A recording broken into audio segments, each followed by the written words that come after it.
dan suara yang jauh lebih keras daripada dentuman di Jakarta kemarin muncul dengan membawa awan yang hitam, yaitu ad-duha.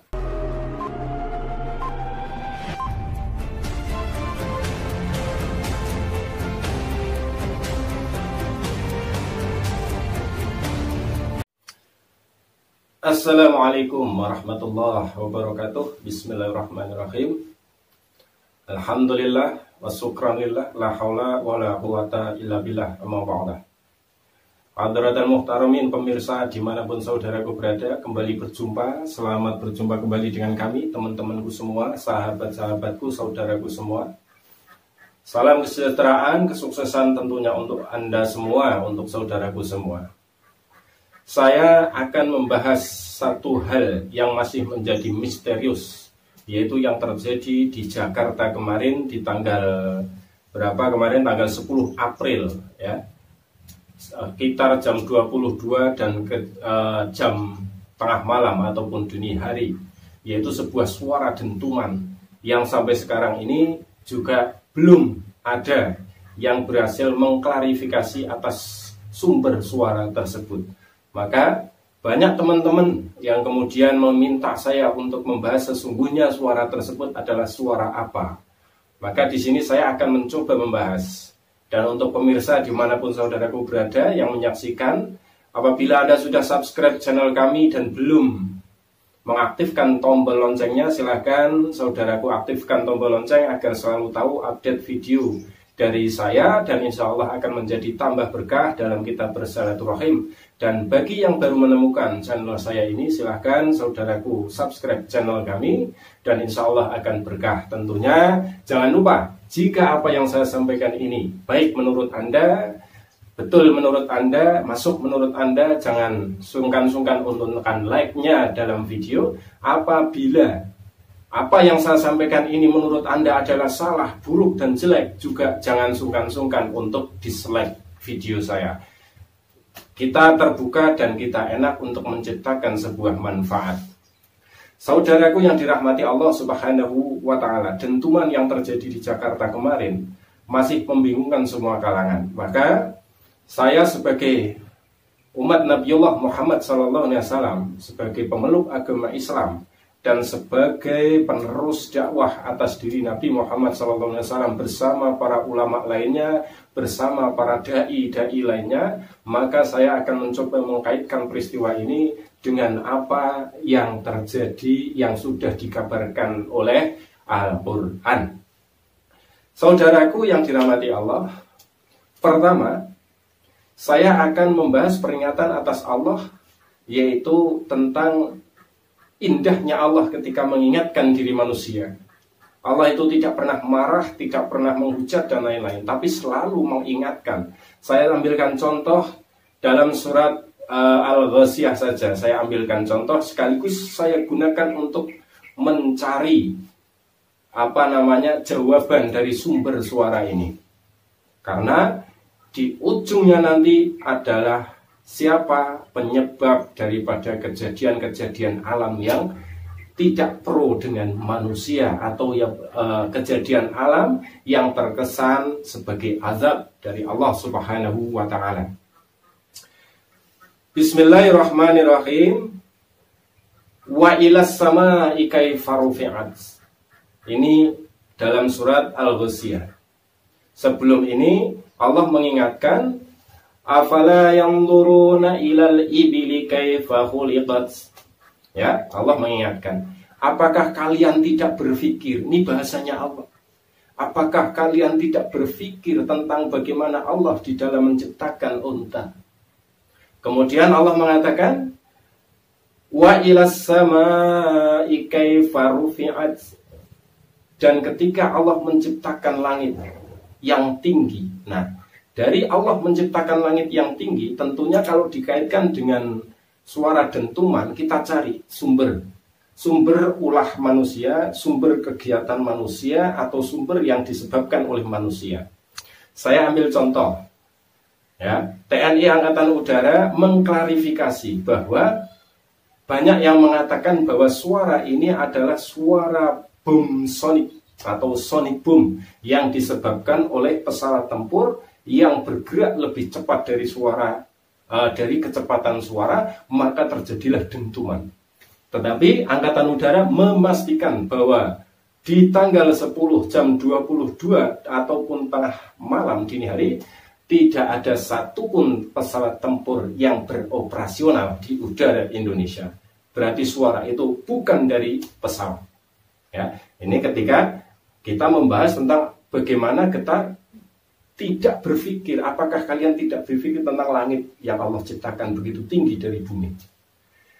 Kemudian masih di bab yang di udara, di langit ya, yaitu peristiwa di tanggal 9 April 2020 jam 07.46 waktu Cina, di mana meluncurkan pesawat, meluncurkan satelit ya, satelit luar angkasa untuk mengcover internet Indonesia, yaitu satelit Indonesia Nusantara 2 ya, satelit Indonesia Nusantara 2 yang diluncurkan tanggal 9 April 2020 ya, bertepatan, selisihnya sedikit ya. Ini meledak ya, meledak di ketinggian 36 km di atas atmosfer bumi ya. Meledak dan gagal total, hancur berkeping-keping. Dan apakah ledakan ini yang terdengar di Jakarta? Maka kita lihat waktu di Cina, yaitu 07.46 pagi, selisih Indonesia dan Cina itu adalah 1 jam. Jadi kalau di Cina itu waktunya 07.46, di Indonesia berarti 06 pagi ya, lebih dahulu Indonesia, 1 jam ya. Saudaraku yang dirahmati Allah, selisihnya hanya 1 jam. Berarti dentuman ini bukan pesawat satelit Nusantara 2 yang hancur di atas atmosfer ketinggian 36.000 km. Itu kalau kita membahas tentang langit. Kemudian kita lanjutkan ya. Wa ilal jibali kaifa nusibat. Wa ilal jibali kaifa nusibat. Dan ketika Allah menciptakan gunung-gunung ya, menciptakan gunung-gunung yang ditancapkan di muka bumi ini dengan kokohnya. Apakah kalian tidak berpikir Allah itu sudah menciptakan gunung-gunung? Ya, maka mari kita coba, apakah gunung ini yang marah? Apakah gunung ini yang tidak suka? Apakah gunung ini yang ngamuk? Apakah gunung ini yang meledak, meletus, dan lain-lain? Peristiwa dentuman ini terdengar sangat jelas di wilayah Bogor. Ya, di wilayah Bogor ini lebih jelas daripada di Jakarta. Maka gunung yang paling dekat dengan wilayah Bogor adalah Gunung Salak. Kemudian yang paling dekat dengan Jakarta adalah Anak Krakatau. Dan BNPB telah menjelaskan bahwa di tanggal itu juga terjadi erupsi bawah laut oleh Gunung Krakatau, akan tetapi memastikan bahwa suara dentuman itu bukan berasal dari erupsi anak Gunung Krakatau ini. Ya, ini berarti bukan karena ledakan gunung ataupun erupsi gunung bawah laut yang disebabkan oleh Krakatau, Gunung Anak Krakatau. Kemudian di Gunung Salak, ya, apakah ada letusan dalam Gunung Salak? Maka ternyata sampai saat ini juga Gunung Salak tidak ada keterangan tentang meletus, meledak, ataupun apapun bentuknya. Berarti dari gunung ini pun berarti bukan yang menyebabkan suara ini terdengar di Jakarta dan di Bogor. Saudaraku, simak terus apa yang ingin saya sampaikan, karena saya ingin menyampaikan dengan realita supaya lebih bisa dipahami dan nanti kita hubungkan ke spiritual ataupun dunia gaibnya, kejadian-kejadian yang di luar nalar manusia. Kemudian kita lanjutkan ayatnya, wa ilal ardi kaifa musibat, ya.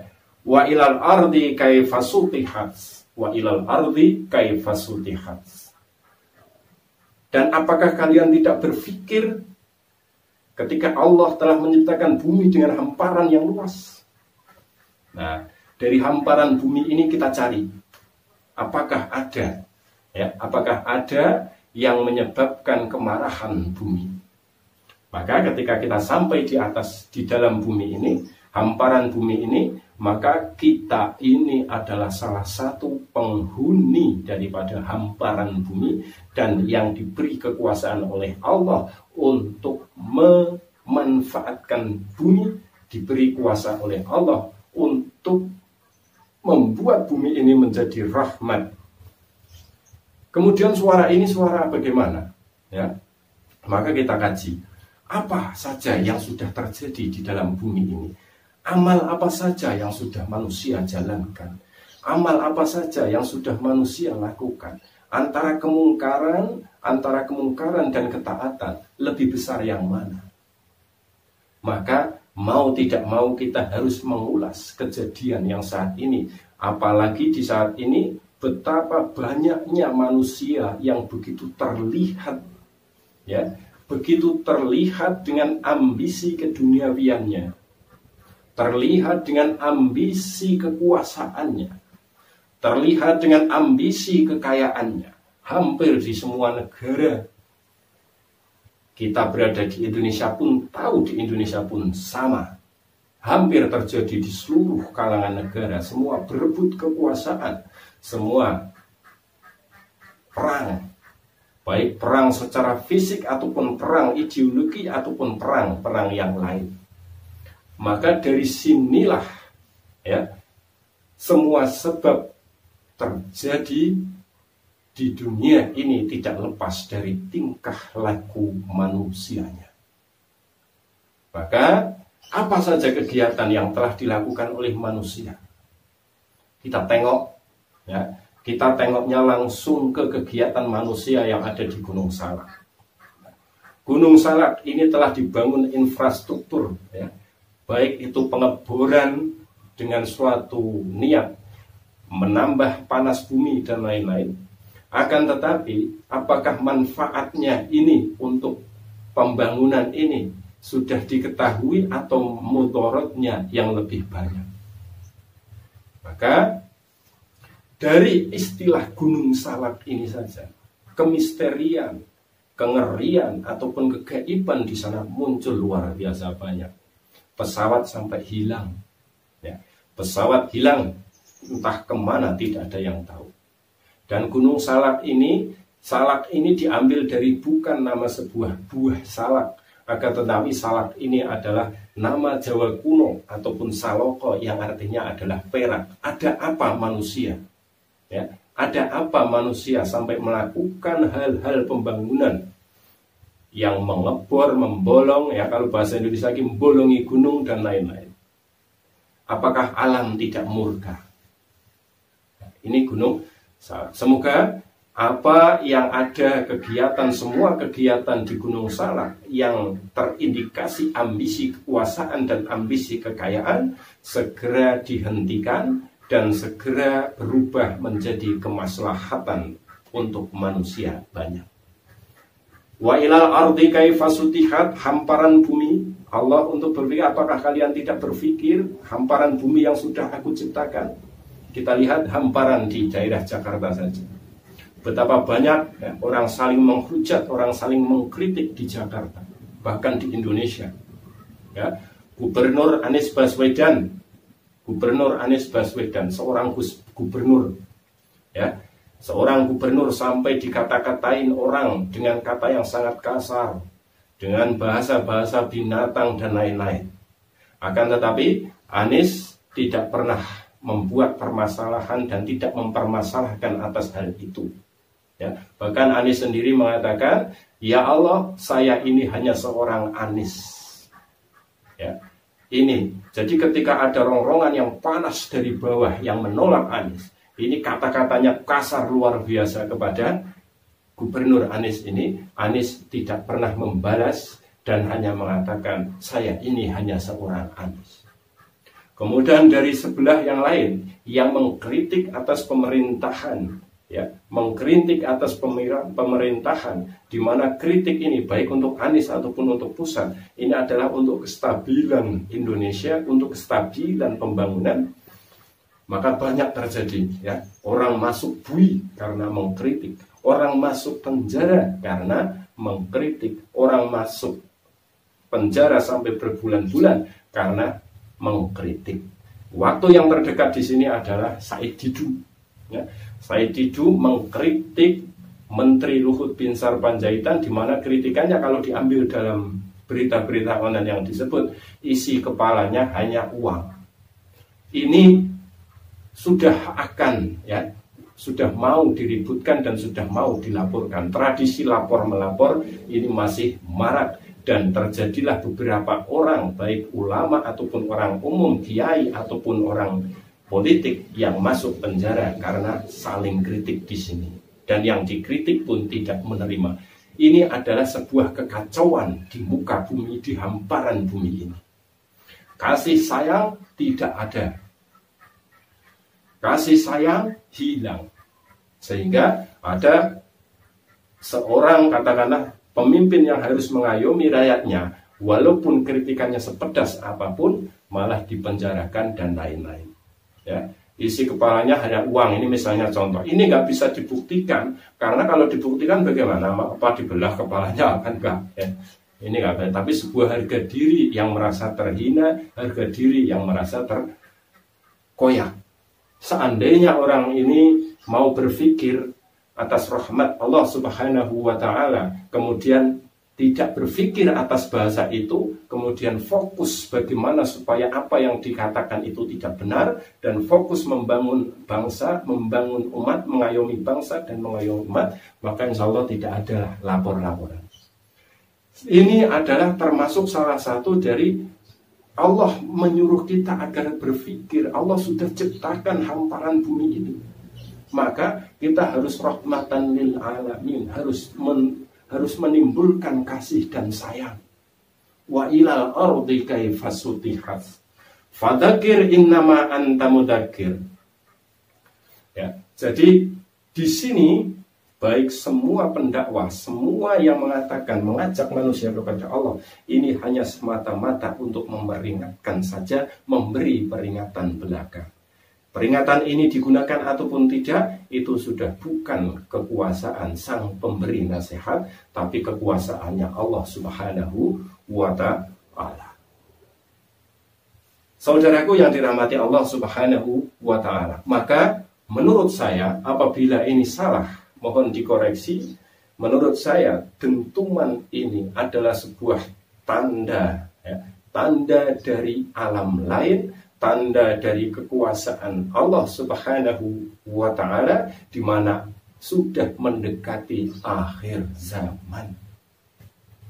Sudah mendekati akhir zaman. Karena kalau diambil secara ilmu, semua suara harus ada asal usul dan bentuknya dari apa. Tapi suara ini masih menjadi misteri, maka bagi orang yang beriman ini adalah sebuah tanda dari berbagai macam tanda tentang kekuasaannya Allah Subhanahu wa Ta'ala. Maka saya berpesan untuk saudaraku khususnya yang muslim, tetap teguh kepada la ilaha illallah Muhammadur Rasulullah, dan tetap berdakwah sesuai dengan keinginan. Dan untuk selanjutnya saudaraku yang dirahmati Allah, kita akan mencoba mengulas tentang kejadian ini dengan kaitannya bangsa Goib. Ya, bangsa Goib paling tidak lain dengan bangsa jin. Ada yang mengatakan Mbah Semar, ada yang mengatakan ini itu. Tapi saya hanya akan mengambil satu kalimat. Ya, wa ma khalaqtul jinna wal insan illa liya'budun. Sesungguhnya manusia dan jin itu diciptakan oleh Allah untuk beribadah kepada Allah. Maka bangsa jin pun tidak kuasa atas suara itu, dan bahkan mereka pun sama seperti kita mencari sumber suara, apakah itu dari peringatan dari Allah atau dari ulah manusia. Jadi tidak ada istilah menagih janji, ya, seorang jin menagih janji dan lain-lain, itu tidak ada di dalam ketauhidan la ilaha illallah Muhammadur Rasulullah. Saudaraku yang dirahmati Allah Subhanahu wa Ta'ala, kesimpulan daripada yang ingin saya sampaikan tentang suara dentuman ini adalah kita harus secepatnya wasaringu ila maghfiratim mir rabbikum wa jannatin 'arduhas samawati wal ardh. Bersegeralah, bercepat-cepatlah kita untuk memohon ampunan kepada Allah Subhanahu wa Ta'ala, memperbaiki amal kita sebelum hari kiamat datang, sebelum ad-duhon muncul, sebelum alam ini menjadi gelap dan suara yang jauh lebih keras daripada dentuman di Jakarta kemarin muncul dengan membawa awan yang hitam, yaitu ad-duhan. Assalamualaikum warahmatullahi wabarakatuh.